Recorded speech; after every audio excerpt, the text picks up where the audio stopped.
चलिए कर्क राशि की हम बात करेंगे, लेकिन उससे पहले एक सवाल पंडित जी से पूछ लेते हैं। पंडित जी, हम पक्षियों को पानी पिलाने की बात करें, लेकिन पक्षियों से जुड़ा हुआ एक सवाल ये है कि अमूमन कई घरों में आपने देखा होगा कि पक्षी घोंसला बना लेते हैं, चाहे वो आपका एसी बाहर लगा हुआ है, साफट है, या कहीं पर भी घर में उनको जगह मिलती है।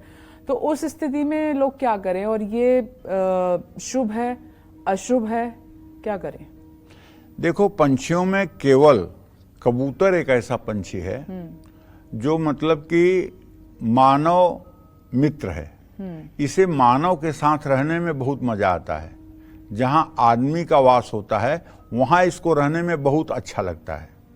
बाकी किसी पंछी का घोंसला बनाते हुए आप जल्दी नहीं देखेंगे। कौवा आपके घर में घोंसला नहीं बनाएगा, गिद्ध आपके घर में घोंसला नहीं बनाएगा, बाज आपके घर में घोंसला नहीं बनाएगा। कबूतर बनाते हैं ये, क्योंकि जो है मानव जो है प्रेमी होते हैं, और यहाँ तक कि तो बेडरूम में भी उड़ लेते हैं। भगवान न करें कि कभी पंखा उंखा चलता हो, नहीं तो इनका नुकसान हो जाएगा।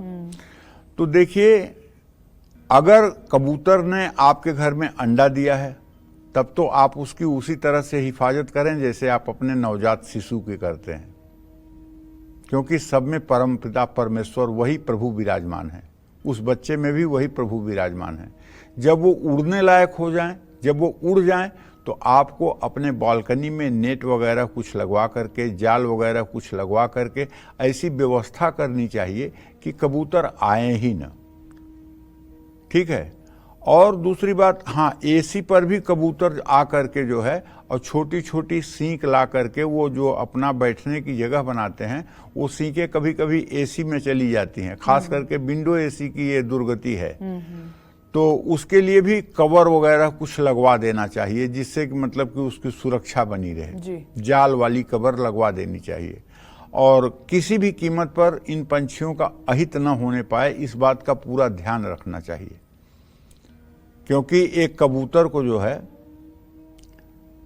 भीष्म पितामह ने बबूल के कांटों से उसके पंखे को जो है सटा दिया था, और जितने कांटे उन्होंने धंसाए थे उतने बाणों पर 5 महीने भीष्म पितामह को बाणों की सैया पे रहना पड़ा था।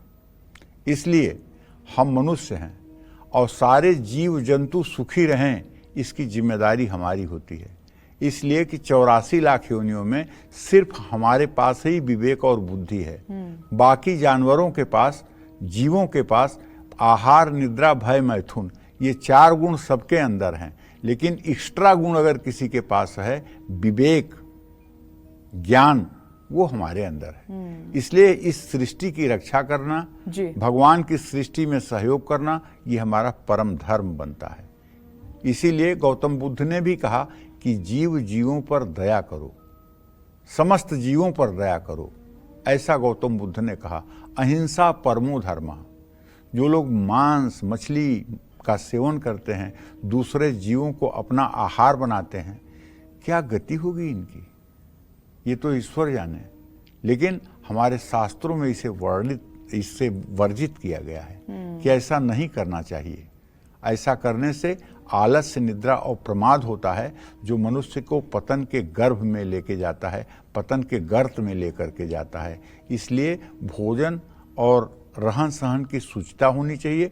मस्तिष्क में भी इस सृष्टि के प्रति, इस समाज के प्रति, अपने माता पिता के प्रति, अपने भाई बहनों के प्रति, अपने मोहल्ले वालों के प्रति, अपने देश के प्रति, अपने राष्ट्र के प्रति प्रेम और समर्पण का भाव होना चाहिए। जय मां विंध्यवासिनी।